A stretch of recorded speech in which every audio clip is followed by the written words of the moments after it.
ਇੱਕ ਵਾਰ ਮਹਾਤਮਾ ਬੁੱਧ ਆਪਣੇ ਚੇਲਿਆਂ ਦੇ ਨਾਲ ਬੈਠੇ ਸੀ। ਇੱਕ ਚੇਲੇ ਨੇ ਮਹਾਤਮਾ ਬੁੱਧ ਨੂੰ ਪੁੱਛਿਆ ਕਿ ਤੁਹਾਨੂੰ ਧਿਆਨ ਅਰਥਾਤ ਪਰਮਾਤਮਾ ਦੀ ਭਗਤੀ ਕਰਕੇ ਕੀ ਮਿਲਿਆ ਹੈ ਤੇ ਤੁਸੀਂ ਬੁੱਧ ਕਿਵੇਂ ਬਣੇ ਹੋ?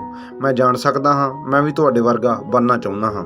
ਇਹ ਗੱਲ ਸੁਣ ਕੇ ਮਹਾਤਮਾ ਬੁੱਧ ਮੁਸਕਰਾਏ ਤੇ ਬੋਲੇ ਕਿ ਮੈਨੂੰ ਧਿਆਨ ਕਰਕੇ ਕੁਝ ਨਹੀਂ ਮਿਲਿਆ, ਬਲਕਿ ਜੋ ਕੁਝ ਮੇਰੇ ਕੋਲ ਸੀ ਮੈਂ ਉਹ ਵੀ ਖੋ ਦਿੱਤਾ ਏ। ਤਾਂ ਚੇਲਾ ਬੋਲਿਆ ਕਿ ਤੁਸੀਂ ਕੀ ਕਹਿ ਰਹੇ ਹੋ?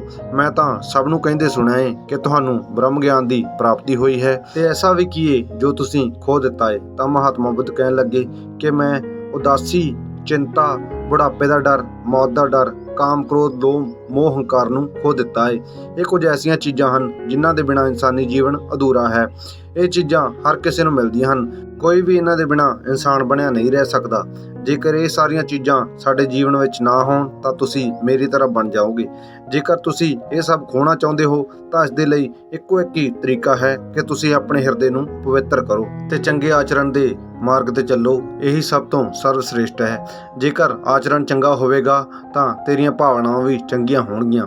ਇਸ ਦੇ ਨਾਲ ਤੇਰੇ ਕਰਮ ਵੀ ਚੰਗੇ ਹੋਣਗੇ। ਚੰਗੇ ਕਰਮ ਸ੍ਰੇਸ਼ਟ ਊਰਜਾ ਨੂੰ ਉਤਪੰਨ ਕਰਨਗੇ ਤੇ ਇਹ ਊਰਜਾ ਤੈਨੂੰ ਬ੍ਰਹਮ ਗਿਆਨ ਦੇ ਵੱਲ ਆਕਰਸ਼ਿਤ ਕਰੇਗੀ। ਇਹਨਾਂ ਚੀਜ਼ਾਂ ਨੂੰ ਆਪਣੇ ਮਨ ਵਿੱਚ ਅਸੀਂ ਹਮੇਸ਼ਾ ਰੱਖਦੇ ਹਾਂ। ਐਸਾ ਵੀ ਨਹੀਂ ਕਿ ਇਹ ਚੀਜ਼ਾਂ ਸਾਡੇ ਤੇ ਥੋਪੀਆਂ ਗਈਆਂ ਨੇ। ਅਸੀਂ ਇਹਨਾਂ ਚੀਜ਼ਾਂ ਨੂੰ ਸਵੀਕਾਰ ਕੀਤਾ ਏ। ਅਸੀਂ ਇਹਨਾਂ ਸਭ ਚੀਜ਼ਾਂ ਨਾਲ ਪ੍ਰੇਮ ਕਰਦੇ ਹਾਂ। ਸਾਨੂੰ ਇੱਛਾ ਵੀ ਚਾਹੀਦੀ ਏ, ਕਾਮਨਾ ਵੀ ਚਾਹੀਦੀ ਏ ਤੇ ਵਾਸਨਾ ਤਾਂ ਇਹਨਾਂ ਸਭ ਦੇ ਵਿੱਚੋਂ ਉੱਤੇ ਹੈ। ਕ੍ਰੋਧ ਸਾਡੇ ਹੰਕਾਰ ਨੂੰ ਵਧਾਉਂਦਾ ਹੈ। ਈਰਖਾ ਸਾਨੂੰ ਲਾਲਚ ਦਿੰਦੀ ਹੈ। ਜੋ ਵੀ ਦੂਜੇ ਲੋਕਾਂ ਕੋਲ ਹੈ ਉਹ ਸਾਡੇ ਕੋਲ ਵੀ ਹੋਣਾ ਚਾਹੀਦਾ ਹੈ। ਜੇਕਰ ਸਾਡੇ ਕੋਲ ਨਹੀਂ ਤਾਂ ਦੂਜੇ ਲੋਕਾਂ ਕੋਲ ਵੀ ਨਹੀਂ ਹੋਣਾ ਚਾਹੀਦਾ। ਇਹ ਚੀਜ਼ਾਂ ਬੁਰੀਆਂ ਹਨ, ਸਭ ਜਾਣਦੇ ਹਨ, ਪਰ ਇਹਨਾਂ ਚੀਜ਼ਾਂ ਨਾਲ ਸਾਡਾ ਪ੍ਰੇਮ ਇੰਨਾ ਗਹਿਰਾ ਹੈ ਕਿ ਛੁੱਟਦਾ ਹੀ ਨਹੀਂ। ਆਖਿਰ ਕਿਉਂ?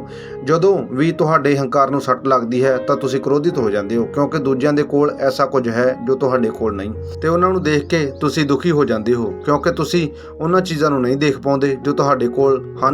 ਜੇਕਰ ਤੁਹਾਡੇ ਕੋਲ ਅੱਖਾਂ ਹੋਣ ਤੇ ਅਰਬਪਤੀ ਦੇ ਕੋਲ ਨਾ ਹੋਣ ਤਾਂ ਦੱਸੋ ਅਮੀਰ ਕੌਣ ਹੋਇਆ, ਤੁਸੀਂ ਜਾਂ ਉਹ? ਖੁਦ ਤੇ ਤਾਂ ਤੁਹਾਡਾ ਧਿਆਨ ਹੀ ਨਹੀਂ।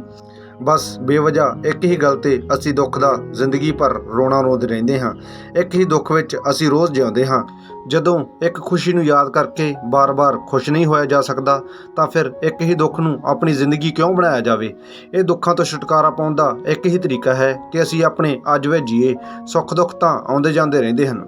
ਤੁਹਾਨੂੰ ਸਭ ਪਤਾ ਏ ਚੰਗਾ ਕੀ ਏ, ਮਾੜਾ ਕੀ ਏ, ਪਰ ਯਾਦ ਰੱਖਿਓ ਜਦੋਂ ਤੱਕ ਤੁਸੀਂ ਆਪਣੇ ਬਾਹਰੀ ਗਿਆਨ ਨੂੰ ਨਹੀਂ ਛੱਡੋਗੇ ਉਦੋਂ ਤੱਕ ਤੁਸੀਂ ਸੱਚ ਨਹੀਂ ਜਾਣ ਪਾਓਗੇ।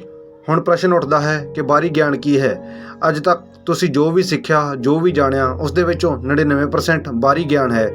ਜੋ ਤੁਹਾਡੇ ਸਮਾਜ ਤੇ ਤੁਹਾਡੇ ਧਰਮ ਨੇ ਤੁਹਾਨੂੰ ਦੱਸਿਆ ਉਹ ਬਾਹਰੀ ਗਿਆਨ ਹੈ। ਜਿਵੇਂ ਇੱਕ ਬੱਚਾ ਭੁੱਖਾ ਹੈ, ਉਹ ਤੁਹਾਡੇ ਕੋਲ ਆਉਂਦਾ ਹੈ ਤੇ ਤੁਹਾਨੂੰ ਭੋਜਨ ਦੇ ਲਈ ਪ੍ਰਾਰਥਨਾ ਕਰਦਾ ਹੈ। ਉਦੋਂ ਤੁਸੀਂ ਸੋਚਦੇ ਹੋ ਕਿ ਇਹਨਾਂ ਦਾ ਤਾਂ ਰੋਜ਼ ਦਾ ਕੰਮ ਹੈ, ਕੋਈ ਨਾ ਕੋਈ ਮਦਦ ਕਰ ਹੀ ਦੇਵੇਗਾ, ਚਲੋ ਅਸੀਂ ਅੱਗੇ ਚੱਲਦੇ ਹਾਂ। ਤਾਂ ਉਦੋਂ ਤੁਹਾਡਾ ਬਾਹਰ ਤੋਂ ਮਿਲਿਆ ਹੋਇਆ ਗਿਆਨ ਕੰਮ ਕਰਦਾ ਹੈ। ਜਦੋਂ ਤੁਸੀਂ ਬੱਚੇ ਦੇ ਬਾਰੇ ਸੋਚ ਕੇ, ਉਸ ਦੀਆਂ ਅੱਖਾਂ ਵਿੱਚ ਦੇਖ ਕੇ ਉਸ ਦੀਆਂ ਅੱਖਾਂ ਪੜ੍ਹ ਲੈਂਦੇ ਹੋ, ਉਸ ਦੇ ਦਰਦ ਨੂੰ ਪਹਿਚਾਨ ਲੈਂਦੇ ਹੋ, ਉਸ ਦੀ ਭੁੱਖ ਵਿੱਚ ਆਪਣੀ ਭੁੱਖ ਨੂੰ ਦੇਖਦੇ ਹੋ, ਦਇਆ ਤੁਹਾਡੇ ਮਨ ਨੂੰ ਘੇਰ ਲੈਂਦੀ ਹੈ, ਕਰੁਣਾ ਤੁਹਾਡੀਆਂ ਅੱਖਾਂ ਵਿੱਚ ਉਤਰ ਆਉਂਦੀ ਹੈ। ਭਾਵੇਂ ਤੁਹਾਡੇ ਕੋਲ ਕੁਝ ਵੀ ਨਾ ਹੋਵੇ ਤੇ ਤੁਹਾਡਾ ਹੱਥ ਉਸ ਬੱਚੇ ਦੇ ਸਿਰ ਉੱਤੇ ਆ ਜਾਂਦਾ ਹੈ। ਉਦੋਂ ਤੁਹਾਡਾ ਅੰਤਰਿਕ ਗਿਆਨ ਕੰਮ ਕਰਦਾ ਹੈ ਤੇ ਉਹ ਬਾਹਰ ਨੂੰ ਪ੍ਰਗਟ ਹੁੰਦਾ ਹੈ। ਇਹ ਗਿਆਨ ਨਾ ਤਾਂ ਤੁਹਾਨੂੰ ਸਮਾਜ ਦਿੰਦਾ ਹੈ ਤੇ ਨਾ ਹੀ ਕੋਈ ਧਰਮ ਸਿਖਾਉਂਦਾ ਹੈ। ਇਹ ਤੁਹਾਡੇ ਅੰਦਰ ਹੀ ਹੁੰਦਾ ਹੈ। ਜਦੋਂ ਤੱਕ ਸਾਡੇ ਅੰਤਰ ਗਿਆਨ ਦਾ ਮਾਰਗ ਬੰਦ ਰਹੇਗਾ ਉਦੋਂ ਤੱਕ ਅਸੀਂ ਇਸੇ ਤਰ੍ਹਾਂ ਹੀ ਭਟਕਦੇ ਰਹਾਂਗੇ।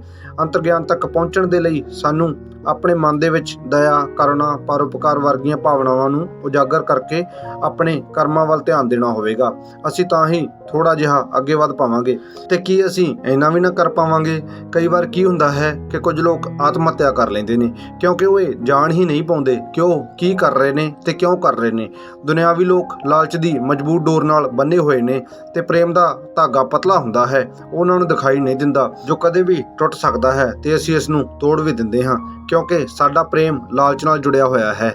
ਜੇ ਜ਼ਿਆਦਾ ਸੁੱਖ ਜੀਵਨ ਵਿੱਚ ਹੋਵੇ ਤਾਂ ਇਹ ਤੁਹਾਨੂੰ ਅੰਨਾ ਕਰ ਦਿੰਦਾ ਹੈ। ਉਦੋਂ ਤੁਸੀਂ ਚੀਜ਼ਾਂ ਨੂੰ ਸੋਚ ਸਮਝ ਨਹੀਂ ਪਾਉਂਦੇ। ਤੁਸੀਂ ਚੀਜ਼ਾਂ ਨੂੰ ਸੋਚਣ ਸਮਝਣ ਦੀ ਸ਼ਮਤਾ ਨੂੰ ਖੋ ਦਿੰਦੇ ਹੋ। ਪਰ ਇੱਕ ਸਮਾਂ ਐਸਾ ਵੀ ਆਉਂਦਾ ਹੈ ਜਦੋਂ ਤੁਸੀਂ ਨਾ ਤਾਂ ਬਹੁਤੇ ਦੁਖੀ ਹੁੰਦੇ ਹੋ ਤੇ ਨਾ ਹੀ ਬਹੁਤੇ ਸੁਖੀ ਹੁੰਦੇ ਹੋ।